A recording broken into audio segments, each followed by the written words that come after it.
घडलेली आहे आणि अपघात घडलेला आहे। या अपघातामध्ये आतापर्यंत 13 जणांचा दुर्दैवी मृत्यू झालाय। यामध्ये 2 चिमुरड्यांचा समावेश आहे। 3 वर्षांच्या चिमुकल्या मुलीचा आणि एका 8 वर्षांच्या मुलाचा देखील दुर्दैवी अंत झालेला आहे। नेव्हीच्या 3 कर्मचाऱ्यांचा देखील मृतांमध्ये समावेश आहे। 2 महिला आणि एका पुरुषासह तिघांची ओळख पटलेली नाही आहे। या अपघातात आतापर्यंत 4 गंभीर जखमी आहे। 97 जणांवर उपचार सुरू आहे।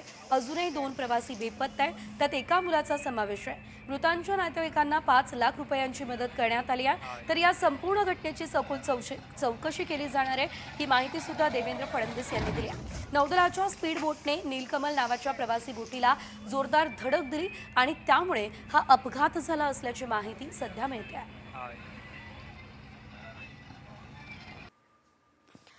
मुंबईमध्ये बोट उलटली आणि झालेल्या अपघातामध्ये नाशिकच्या अहिरे कुटुंबातल्या तिघांचाही दुर्दैवी मृत्यू झाला। नाशिकच्या पिंपळगावमधून अहिरे दाम्पत्य अंधेरीमधल्या रुग्णालयात बाळाच्या उपचारासाठी आलेले होते। मात्र दुपारच्या मोकळ्या वेळेत अहिरे कुटुंबानं एलिफंटा लेणी फिरण्याचा प्लॅन केला, मात्र तीच त्यांच्या आयुष्याची अखेर ठरली आहे। या अपघातात राकेश नानाजी अहिरे यांच्यासह पत्नी हर्षदा आणि बाळाचा दुर्दैवी अंत झालेला आहे। अगदी लहानसं हे बाळ आहे आणि त्याचे आई वडील त्यांचा दुर्दैवी अंत या ठिकाणी झालेला आहे। अतिशय दुर्दैवी अशी घटना काल मुंबईमध्ये घडली आहे। एलिफंटा केव्स, एलिफंटा लेणी या ठिकाणी जाणारी ही बोट उलटली आहे। जे नेव्हीचं हॉस्पिटल आहे त्या ठिकाणी 10 इसमांच्या डेड बॉडी आल्या होत्या आणि एक डेड बॉडी JNPT हॉस्पिटलला आली होती। असे एकूण 11 लहान मुलं पण आहे, महिला आहे आणि पुरुष पण आहे। 2 परदेशी नागरिक त्या JNPT हॉस्पिटलला आले होते, ते चांगले आहेत, उपचार घेऊन ते इथून गेलेले आहेत। तर या संपूर्ण कुटुंबानं आपले प्राण गमावलेले अनेक जण अद्यापही आपल्या कुटुंबियांचा शोध घेताना दिसत आहे।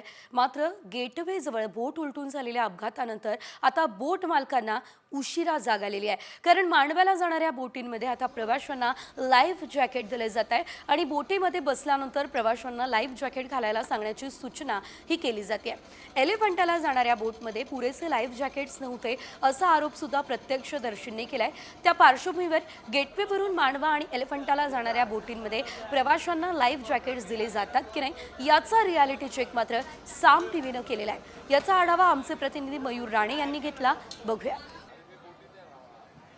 एलिफंटा ते गेटवेमध्ये झालेल्या बोट दुर्घटनेनंतर आता सगळ्यांना आहे ते बचाव जॅकेट आहे, ते लाईव्ह जॅकेट ते घालण्यास सांगण्यात आलेलं आहे। मी सध्या मांडवाला जाणाऱ्या एका बोटीमध्ये तुम्ही पाहू शकता की जे प्रवासी आहेत त्यांना कंपल्सरी आहे ते बचाव जॅकेट असतील ते आता त्यांना घालण्यात आलेले आहे। तुम्ही पाहू शकता कशा प्रकारे जे विद्यार्थी असतील किंवा यंग्स असतील त्यांना आता हे जॅकेट असतील ते आता त्यांना घालण्यास सांगण्यात आलेले आहेत। आपल्यासोबत काही महिला आहेत, त्याची बातचीत करून घेऊया। काय कुठे चालली आहे? अलिबाग। पहिल्यांदा जॅकेट घालत असतील? हो। कालची दुर्घटना बघितली, काय वाटतं? असं भीती वाटते का? काय वाटतं? भीती थोडीफार। कुठे चालली आहेस? कालची ते तू दुर्घटना बघितली अशी, त्यानंतर काय वाटतं? प्रवास करतेस, आज लाईव्ह जॅकेट घातलेस? काय नाही, अलिबागला चाललो आहे, तर आता सेफ्टीसाठी तर लाईफ जॅकेट दिलं, तर आम्ही पण आमची सेफ्टी घेऊ।